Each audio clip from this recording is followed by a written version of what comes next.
Welcome to MarcusG.TV. I'm Chef Marcus Guiliano. I'm a chef on a mission.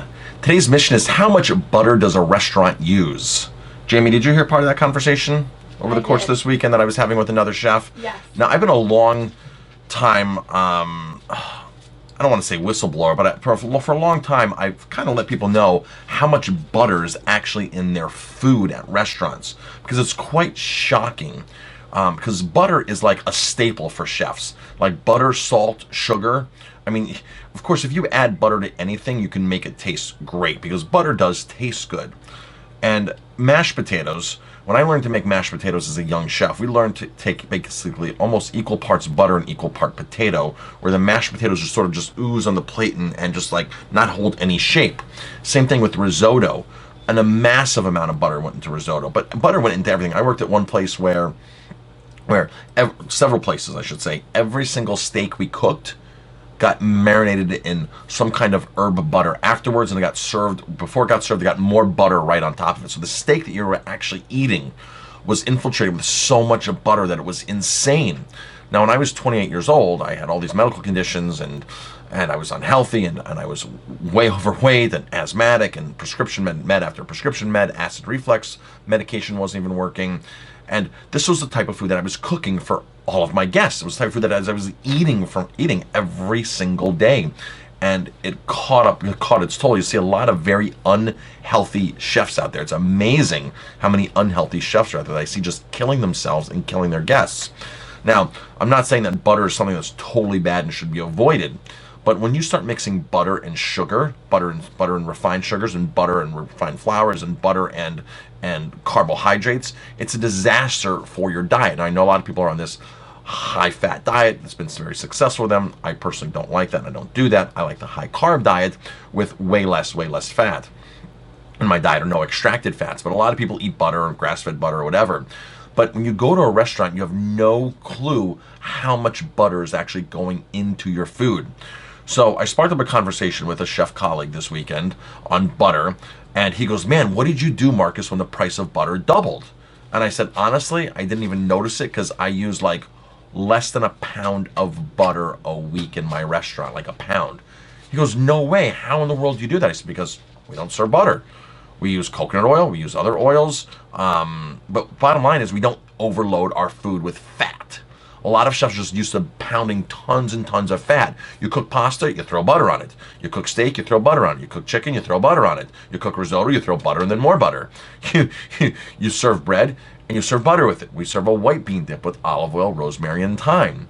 So I'm totally extracted from that whole butter realm. And he was telling me that one of his restaurants uses how many pounds of butter, Jamie, a week? 60 pounds? 60 pounds or something. 60 pounds of butter a week. That is insane. So when you go to a restaurant, you might think you're not eating butter, or you might think you're not eating a lot of things, but chefs they rely upon all these things for flavor enhancers. I mean, literally, the restaurants that I worked at, we put so many pounds of butter on all the steaks every night, the lamb, even a burger, we would baste, all this stuff just is basted in whole butter. And as a young chef, I was taught the term poêlée. Poêlée is a way you pan roast or pan butter roast. There's the thing is butter roasting not only vegetables, but chicken, especially game like quail and stuff like that, pheasant. You take the breast and you basically cook it in thick butter, and you sit there and you keep spooning the butter on top of the chicken breast or the pheasant breast or whatever you're cooking, or the vegetables. It's called poêling. It's a classic French term. So when the chicken comes out to the diner on your plate, it doesn't seem like there's butter on it, but in fact that thing has been sitting in butter so long and cooked in butter. It's basically shallow fried at a low temperature or a medium temperature in butter. And this is just part of what chefs do. It's just this is just standard, and this is why I was like, I'm sick and tired of serving all this rich, heavy, heart-clogging, fatty foods.